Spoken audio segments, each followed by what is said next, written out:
আসসালামু আলাইকুম। শুভ দুপুর। আজ 28 আগস্ট 2025। আজকে এই দিনে আমি রাজনৈতিক নেতা নেত্রী, যেসব দল ভবিষ্যতে সরকার গঠন করবে, মূলত বিএনপিকে কেন্দ্র করে, বিএনপিকে উদ্দেশ্য করে, এছাড়া জামাত, এনসিপি, যাই হোক, যে নেতাই হোক, যে রাজনৈতিক দলে হোক, তাদের প্রতি আমার দৃষ্টি আকর্ষণ, আপনারা শপথ গ্রহণ করেন। আপনারা সংসদে যে সরকার গঠন করে পার্লামেন্টে বসে নিজেদের শুল্কমুক্ত গাড়ির ব্যবসা বন্ধ করেন। গাড়ি ক্রয়ের ক্ষেত্রে কোনো শুল্ক সুবিধা থাকবে না। আন্তর্জাতিক টেন্ডারের মাধ্যমে কোনো গাড়ি আসবে না। যদি এমপি, পার্লামেন্ট সদস্য বা অন্য কোনো মেয়র বা অন্য কোনো উপযুক্ত পদের জন্য গাড়ি ক্রয় করতে হয়, সেটা দেশীয় গাড়ি আমাদের প্রগতি ইন্ডাস্ট্রি থেকে, অথবা এই যে ইপিজেড, জাপান ইপিজেডে গাড়ি তৈরি হচ্ছে সেখান থেকে, অর্থাৎ স্থানীয় গাড়ি দিয়ে, দেশীয় প্রযুক্তির গাড়ি দিয়ে তাদের কার্যক্রম চালাতে হবে। এই দেশটি এমন বড় দেশ নয় যেখানে 200 কিলো স্পিডের গাড়ি, 30 সিসি, 3000 সিসি, 3500 সিসির গাড়ি প্রয়োজন হবে। এখানে 1500 সিসির গাড়ি হলেই চলবে। এই বিষয়গুলো মাথায় রাখতে হবে। আমরা যেন ভারত, পাকিস্তানকে ছাড়িয়ে না যাই এই গাড়ি ব্যবহারের ক্ষেত্রে। জনগণের টাকা, জনগণের এদেশের একটা ফকির থেকে শুরু করে রাস্তাঘাটে যারা থাকে, ফুটপাতে যারা ব্যবসা করে, তাদেরও টাকা এই সরকারের খাতে যায়। বিভিন্নভাবে সরকারের ফান্ডে টাকা চলে যায়।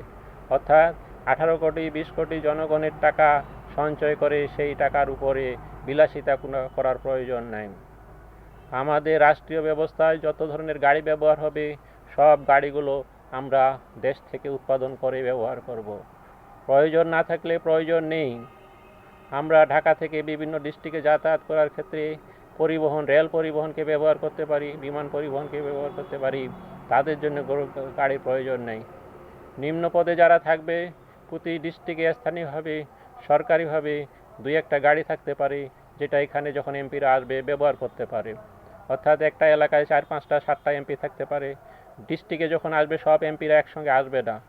তাদের জন্য হয়তো সরকার নিয়ন্ত্রণ করে সরকারি জেলা অফিস থেকে 2-1টা গাড়ি থাকতে পারে। এই গাড়ি তারা এলাকায় যখন আসবে এই গাড়ি ব্যবহার করতে পারে। ঢাকা থেকে স্থানীয় ডিস্ট্রিক্টে আসার ক্ষেত্রেও কোনো গাড়ির প্রয়োজন হবে না।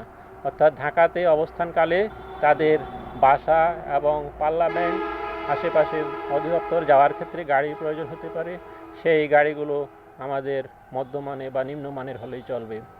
হাই প্রযুক্তি, জাপানি, মিৎসুবিশি, হাইএস, বিভিন্ন ধরনের দামি দামি গাড়ি, ব্র্যান্ডের গাড়ির কোনো প্রয়োজন নেই। এখানে শুল্কমুক্ত সুবিধা নেই।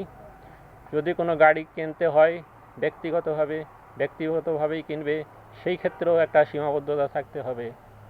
এবং প্রতিটা অংশগ্রহণকারী সদস্যকে নিশ্চিত করতে হবে তারা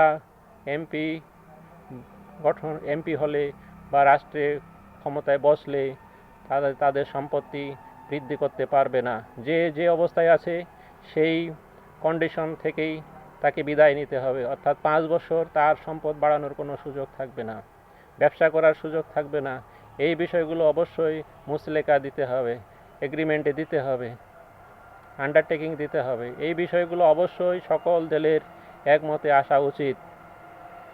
আরও অন্যান্য বিষয় আছে। একটা বিষয় গেল গাড়ি ব্যবহার, আরেকটা হলো সম্পদের ডিক্লারেশন। এছাড়াও স্থানীয়ভাবে তারা বিভিন্ন জায়গায় যে হস্তক্ষেপ করে, টেন্ডারবাজি, এই সেই, এগুলোকেও নজরদারিতে রাখতে হবে। যে মন্ত্রণালয়, যে অধিদপ্তর, যে সংস্থা, তাদের কাজ তাদেরকে করতে হবে। অন্যরা যেন একজন আরেকজনের সঙ্গে লিয়াজো করে ব্যবসা বাণিজ্য না করে যায়, এই বিষয়টাও নজরে রাখতে হবে। আলী বাবা, বিটিভি, ঢাকা।